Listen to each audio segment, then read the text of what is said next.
and welcome to the launch of our program on the Lancet Women and Cardiovascular Disease Commission educational series. My name is Roxana Moran from Icahn School of Medicine at Mount Sinai. And boy, am I glad to see Mike Gibson moderating this session. And I want to introduce you to the first author of the Lancet Commission, Dr. Brigitte Vogel, who is the Associate Director of our academic center in our Center for Clinical Trials at Mount Sinai. And I'm just so excited to have her here. And she's going to give us the introduction for our educational series that we launch at ACC, but will continue to go on for the entire year because this is the year of awareness and action items for heart disease in women. Dr. Vogel. I really want to use this opportunity to thank Dr. Moran for her tireless effort and work to make a change for women with cardiovascular disease, for women in cardiology and women in general. And I also want to thank her for letting me being part of this journey. It has been truly inspiring and I'm very grateful. Thank you so much. And now I just quickly want to remind everyone what the Lancet Commission was about and why we chose this topic for the first of our educational symposia.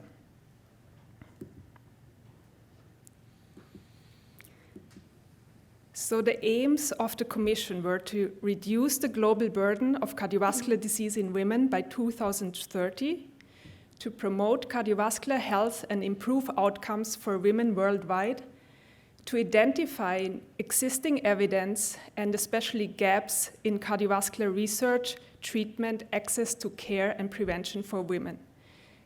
We also want to ignite global awareness about sex and gender-specific disparities in cardiovascular disease and provide a springboard for future research.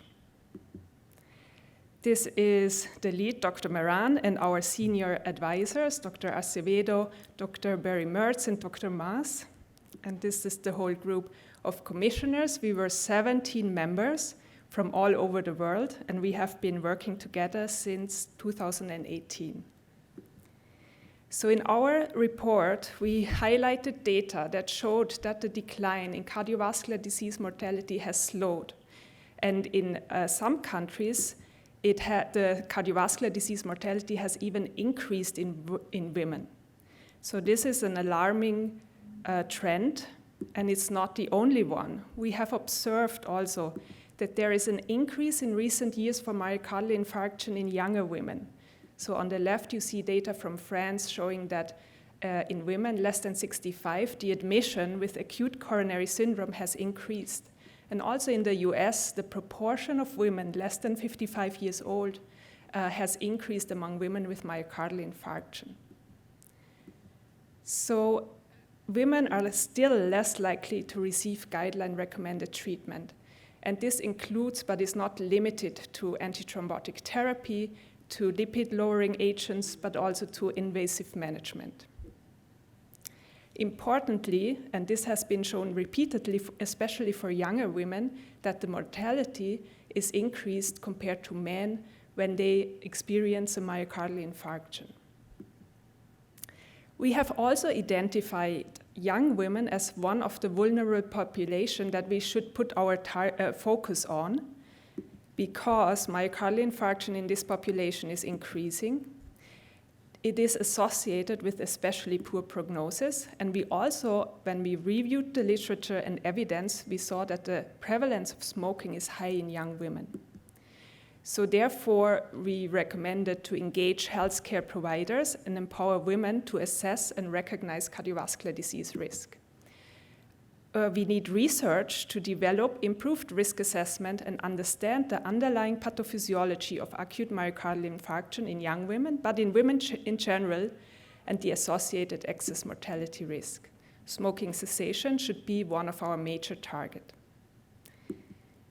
So eventually we came up with top 10 recommendations, and I won't go into detail just for the sake of time, but as number 6, we recommended educate healthcare providers in patients regarding early detection and prevention of cardiovascular disease in young women.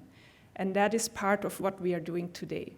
And we have a great agenda, especially the case-based presentations I'm really looking forward to. And we have an incredible faculty here, as you can see, and I'm really excited and looking forward to their talks. So, as Dr. Moran said, we declared the year 2022 as the year of awareness and action plans, and we are really grateful and excited that every one of you is here to be part of it. Without the generous funding from certain sponsors, we couldn't have done this, so we want to mention that as well. Well, women present later with MI. They often are older. They have many more comorbidities. In short, they have many more risk factors for a bad outcome. You would expect we would treat them more aggressively, but we tend to underdiagnose and undertreat, which is a real tragedy. I'm really excited to be here today. I do think this hopefully is the first of many years to come to get to your 2030 years goal. My contribution was the artwork in the upper left-hand corner. Thank you for inviting me to participate in that. I'm really excited to hear about some of the new tools we have. You know, in the cath lab, someone comes in who's troponin positive, a woman comes in, and there's no epicardial disease, and they say, oh, another false positive, another false positive. I think the era of the false positive is drawing to an end. We talked a little bit about this a moment ago. No woman should be leaving the cath lab now without a diagnosis. I mean, we have all these tools now. We have OCT to look for those occult dissections. We have IMR and thermal dilution testing to look at the integrity of the microvasculature. There is a lot of microvasculature disease out there, and I'm really excited by all the efforts with MyNOCA and NINOCA to really start to make a big deal out of the little microvasculature.